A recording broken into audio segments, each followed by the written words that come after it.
everyone, True Blue here, and today I have another batch of Kamen Riders turned into Pokemon. If you haven't seen the last one, I recommend checking it out. I did Kuga, Agito, Ryukyu, Faiz, and Blade.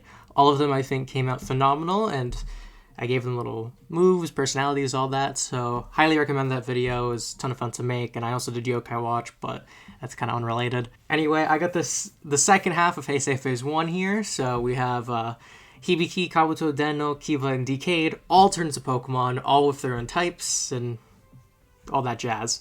Anyway, I'm just gonna hop right into it since I got 5 Pokemon to go through, and let me know if you want to see me continue this with Heisei Phase 2, Reiwa, Showa Era, or other franchises. Always open to more suggestions, of course, and yeah, so I'm just gonna go right into it. So first up, we have Kamen Rider Hibiki. Now, Kamen Rider Hibiki is a very beautiful suit. I love the Hibiki suits, even though I have yet to see the show. The suits, though, they are meant to be Onis, demons, and they have instruments, their music. There's so much going into Hibiki. So for one, I wanted drums. That was kind of my main focus, was drums, because that's kind of Hibiki's thing, which makes him special compared to all of the others, even though they're all still Onis. So I kind of wanted to focus on the musical aspect and then apply the Oni-ness, I guess, to the Pokemon instead. And if I'm going to focus on drums, well, we have a drumming Pokemon, and I ended up going with Thwackery. And the reason I chose this one is because proportionally, I think it just looked the most like human. Obviously, Rillaboom is just so jacked, it just didn't feel right, especially for Hibiki, because his suit, compared to other riders, just feels more slender, but it may just be because of the texturing and the style of the suit itself, kind of just tricking the eye. But I'll put those off to the side now. And here is Hibikari. I actually really like how this turned out. So Hibikari is Thwackery with just a lot of the detail kind of removed.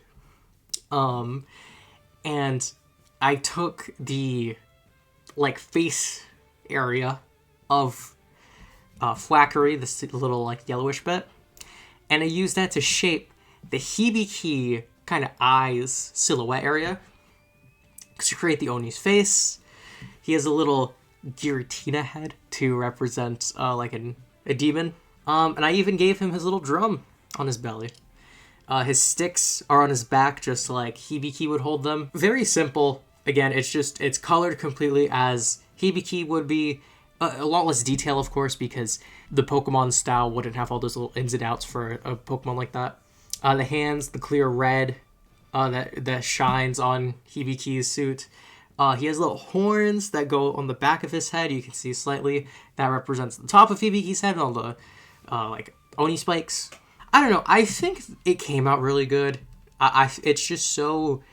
It took Hibiki, which is arguably a very complex suit, because, again, all those little details and inner workings, simplified it down, and made a very interesting Pokemon, because you can definitely see the semblance of what would be a face, a mouth, general, creature attributes, but it's not really something we're used to, and that's what makes a good, monster, in my opinion, so that's why I really like this design for a Pokemon. Moving on. In the Pokemon world, Hibikari is a dark fire type. Dark because Oni, fire because Hibiki literally shoots fire and is all fire-based. This Pokemon is a wise, gentle soul, very calm and collected, playing music to help all the other young Pokemon nearby, and genuinely taking care of any Pokemon that seems to be smaller than it. Hibikari would be very much a physical attacker, and for the moves, drum beating because drum, flamethrower because Hibiki literally shoots fire from his mouth in the show, assurance to reference Hibiki's caring nature, and it's a dark type move, and then belly drum because drum. For abilities, I decided to go with soundproof. I could have went for something more Oni based, but I figured just because the design, Hibiki's design of course doesn't capture the music, it's more so how we see him in the show. I figured soundproof would be a good ability because it also captures that musical aspect of Hibiki. Moving on, we have Kamen Rider Kabuto. Now, I love Kabuto's suit. The crimson, that beautiful metallic red. In combat, oh my god, it's such a good suit. I really love the Kabuto suits. I love that season's aesthetic, casting on and off. Oh, clock up, those fight scenes. It's so good. And what is so lovely for me is that Kabuto, like original Kamen Riders, are just insects. Which means my job's really easy because I can just look at a bug Pokemon. Kabuto actually shares a reference with another Pokemon, that being Heracross. They're kind of based off the same beetle. So it made this job a lot easier for me. And I present to you Kabutos. This is a very interesting one because you can definitely see Kabuto. You can definitely see all the aspects. But what I find interesting is the head and how I went about it. Because not only does the horn go over, just like in the suit, the eyes are separated like Heracross, and you have this interesting mouth that is technically covered by the horn. But instead of Kabuto, who has a whole very little bits of black, I focused on that instead. So the red popped so much more. Because I could have tried making it kind of red over top, a bit more like Kabuto, but I felt it clashed so much with the body, which I made only red.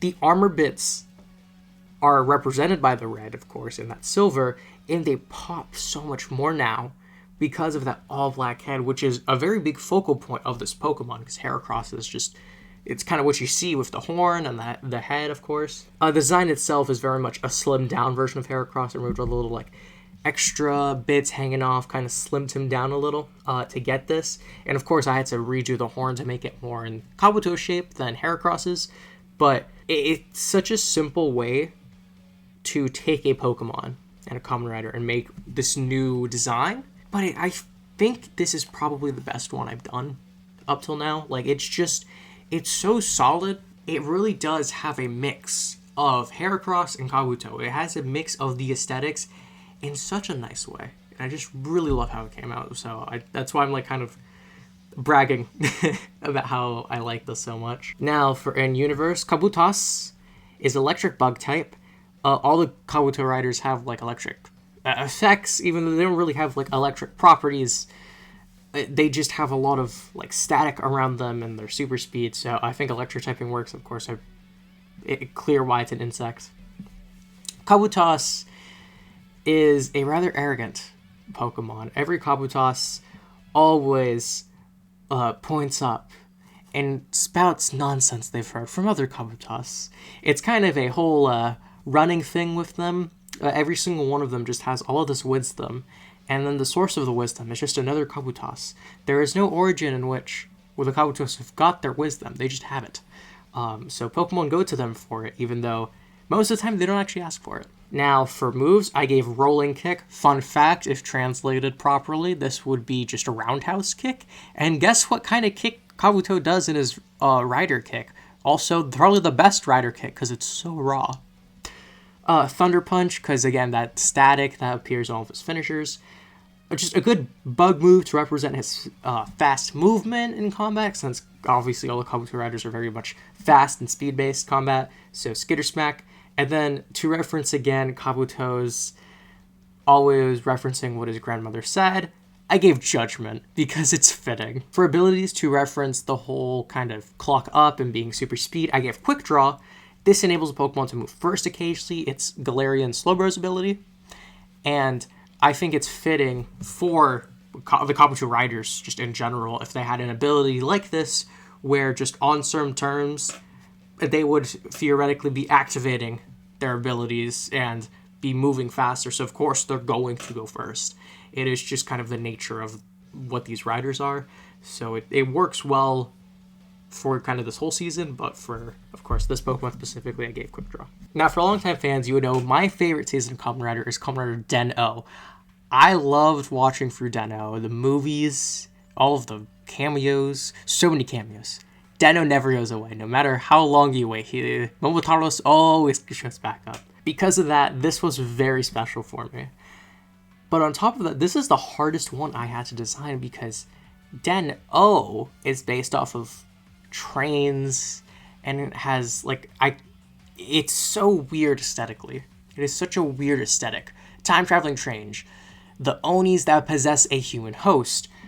There's just so much going on. So I really focused on the aesthetics of what the Den-O suit just looks like objectively. What am I looking at here? Like, regardless of the basis, what am I looking at? And the thing for me that I focused on was the fact that this is sword form. Den-O's main forms all have a weapon based around them, of course. That's their signature weapon they use, and it kind of reflects the characters as well. We have Yotaro, possessed by Momotaros, who is very much a loudmouth, very bratty, such an intense character, to say the least. So I wanted to definitely capture that vibe in a form, and the Pokemon I ended up settling with was Ceruledge. Now, Ceruledge is definitely an interesting choice, because it definitely does not feel like this would be the Pokemon I'd give to Den-O.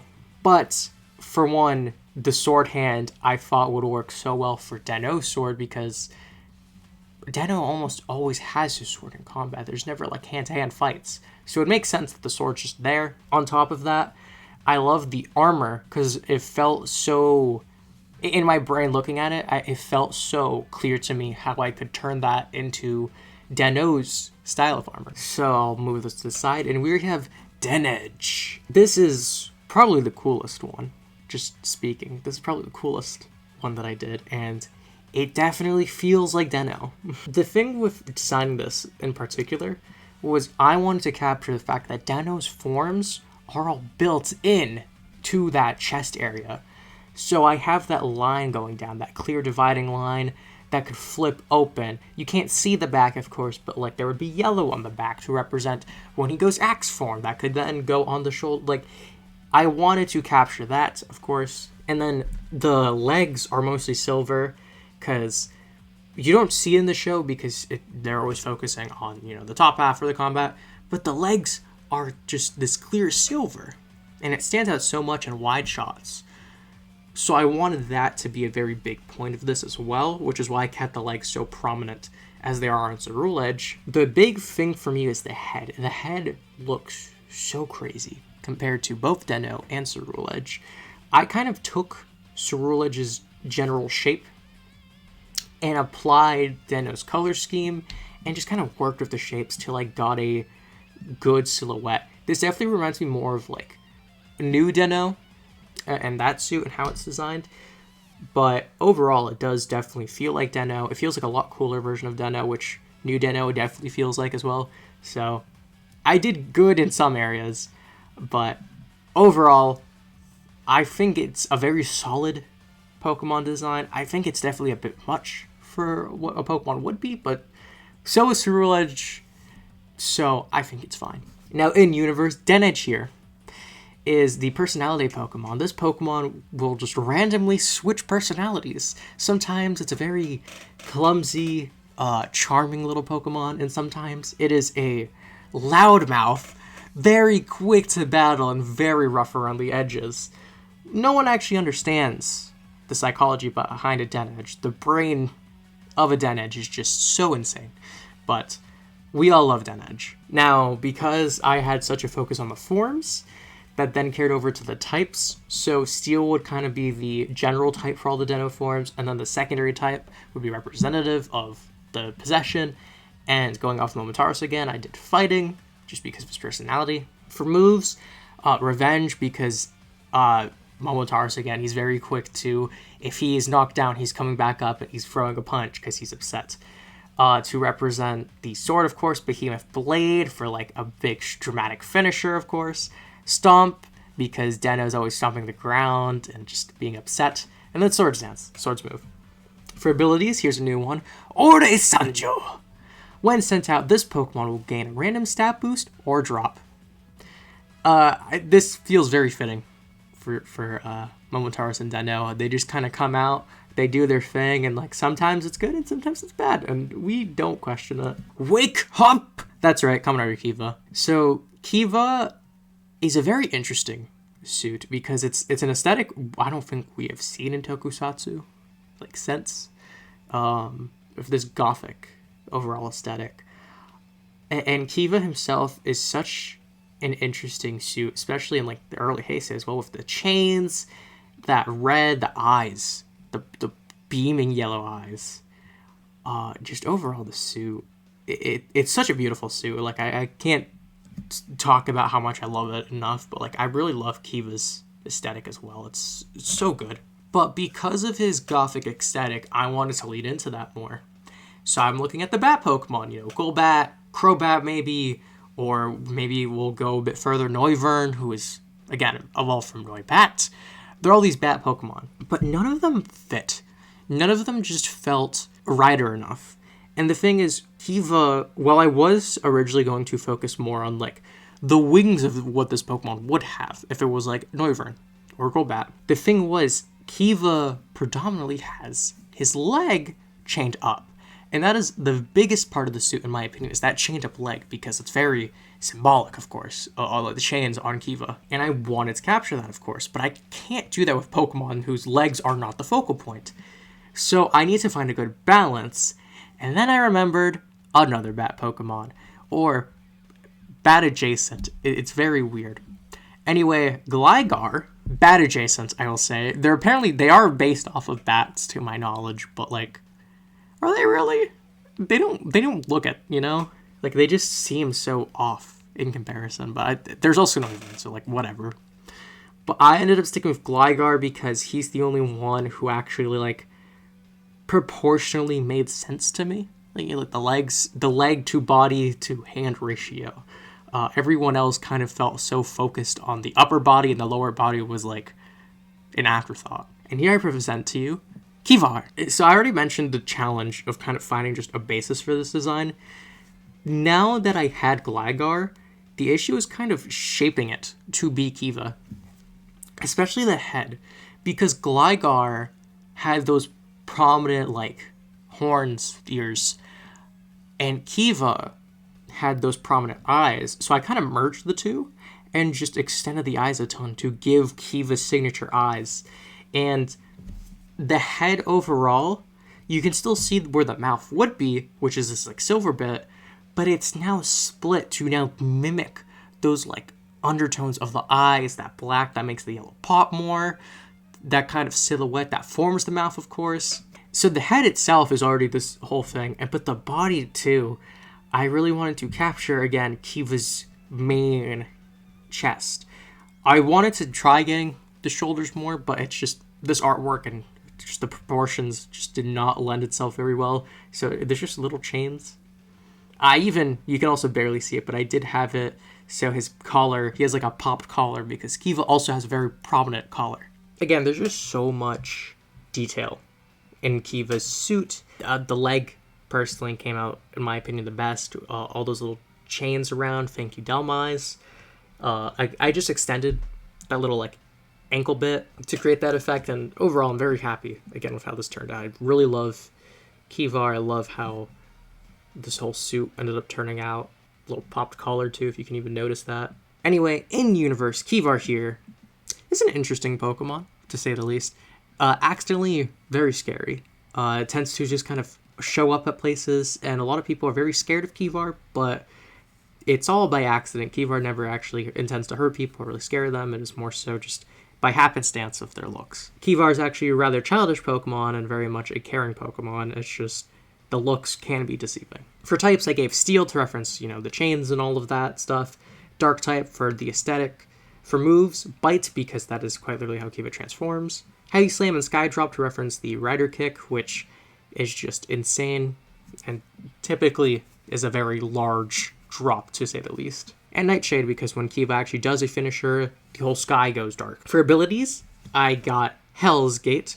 That is the name of Kiva's opened foot, what's chained up there, for those who don't know. And what this does, and when the Pokemon's health is below half, the Pokemon removes its chains and gains a 2-stage speed and attack boost. TLDR, he does his wake up. He's ready for a finisher, so his leg opens up, all the chains are off of him. It's a little detail, but it's nice. And of course, with that speed and attack boost would come along with it. Now, that's been enough spotlight for Kivar. Time for Kamen Rider Decade. Decade is a very interesting rider because, in terms of Kamen Rider, the suit itself is weird in the sense that it's bulky for a base form. It's a very bulky suit. Very bulky, but they make it work. And I do really love Decade suit. It is one of my personal favorites, the magenta. Who doesn't love the magenta? Now, the hard part was, though, is unlike all the others, The aesthetic is more so hero. The aesthetic is like the cards and like the X for 10. Like, it's little things. It's a lot of little things. And it's the same issue I ran into with Den O. But the difference is there's no extra underlining thing of like, there's that, Den O has the trains, the demon, and the sword. Decade doesn't have that except cards. And here's the issue. There's not really a card Pokemon to work with. So I had to get a bit more creative. And instead, I went for just a humanoid Pokemon to kind of take Decade and apply it to a Pokemon that already fits a human archetype. That's when I decided on Sock. The thing with Sock here was, for one, it had that built-in like belt and the, not really a sash, but the little like gi kind of aesthetic felt like it lent itself very easy to being, turned into Decade's suit. So I kind of just gravitated towards that and worked out the rest. Pushed those off to the side. Here we have Seacade. Seacade is weird to look at because it definitely feels like Decade in a different art style, or Sock with a weird suit on. And it's less of a mix and more of like a shift, to say the least. It's so weird to look at, but I don't mind it. Now, for the design, I wanted to keep the belt. The belt was very important. Get to that later. I kept Sock basically the same. The only thing is like all the like lines on Sock, of course, were gone. I removed the actual Gi's design so I could implement, Decades, and the head very much gone. It made into something new.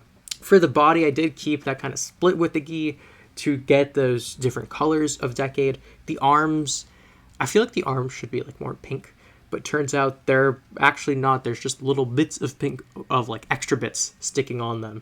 So it is just a black and white, which actually looks really nice. I did keep the little like knee guards because Decade has that. The main thing for me was not only the X, which I did lower one shoulder. It's very hard to tell, but I did make one shoulder smaller so the other one's more prominent. But the head. The head for me was difficult because Decade's helmet has that underlining of the cards and like that breaks into the visor, which looks very nice. But on a Pokemon, and I still want to make them look some form of like an organic creature, it's difficult to do that with Decade without kind of breaking the design. So instead, I kind of took the idea of those lines there and messed with it. Obviously, you can still see the eyes have the lines. They actually look like markings now. And then they extend to horns that point out now. I think it's a good compromise. And the middle one, of course, just kind of there. I didn't want to put all of them. It felt like it cluttered the design a lot. For Sock, at least. Like, putting it on just that head just felt very cluttered. So I just made the ones that were there more prominent instead. There's even a little white underlining. It just looks gray because the shading. But there's white underlining as well, just like Decade has. And overall, I'm very happy with how it ended up turning out. It is interesting mix. I actually would love to hear your thoughts on, what could have been done instead, or what other Pokemon I could have used for Decade, because this was definitely the most confusing one. It was not the hardest by any means, but it was the most confusing. Now, in Universe, Seacade, they're quite the wanderer, to say the least. All of these Pokemon are always wandering. You can never find them in one spot. They're always exploring, going to other places, getting into trouble, and all sorts of shenanigans. But the thing is, they're very aggressive. They're quiet but aggressive. And they're strong. So they tend to win fights and arguments very easily, which is not good for the various ecosystems they tend to get a part in, since they just keep going wherever they want. Now, because Decade, of course, is meant to just be this base and would turn into other riders, I just gave the normal type. Simple. There's no extra thing for Decade, just normal. Standard Kamen Rider. But for moves, I gave Transform, and I like the idea of this would be different from like Ditto or Mew, where instead of a full transformation, it would be that transformation, and on some part of the body, you would see the Deca Driver would now be there as that transformation now, because that is how Decade transforms. And then the other moves, I give Slash, because Decade has a card that literally lets him do that. Aurora Veil, to reference the Aurora Curtain. If you've seen Kamen Rider Legends from Gotchard recently, you probably know about this, but it's the little gray screen that allows Decade to go through different universes. He can just summon now. And then I wanted to give him Mood to reference just his kind of anti-hero status, the fact that he's not really always like good or bad, and he's always getting into trouble. So Batty Bad felt fitting because it was a funny name. And then for abilities, because Decade is that guy, just Intimidate. It's only good ability, but it makes sense with everything that surrounds Decade. Overall, I'm very happy with this batch. Definitely interesting batch to say the least, especially since I've only seen one of these shows. And the rest I just know from them having beautiful suits. So it was interesting actually looking more into these riders to figure out where to go with the designs. And I'm very happy with how it felt like I was definitely mixing them more, especially like Kabuto and Kiva. It definitely felt more of a mix between that Pokemon and the Common Rider than more so applying it, as you can see with like Seacade. It's definitely an evolution, funny enough, to my styling of them, and I'm very happy with it. Here, I'll put the other ones so you can have that full Heisei Phase 1 experience with all of the Poke Riders. And yeah, with that being said, I'll let you go for now, because I've been talking about this for way too long. So if you made it this far, I want to thank you all so much for watching. Please remember to share and subscribe, helps the channel a ton, and I wish you all a lovely day.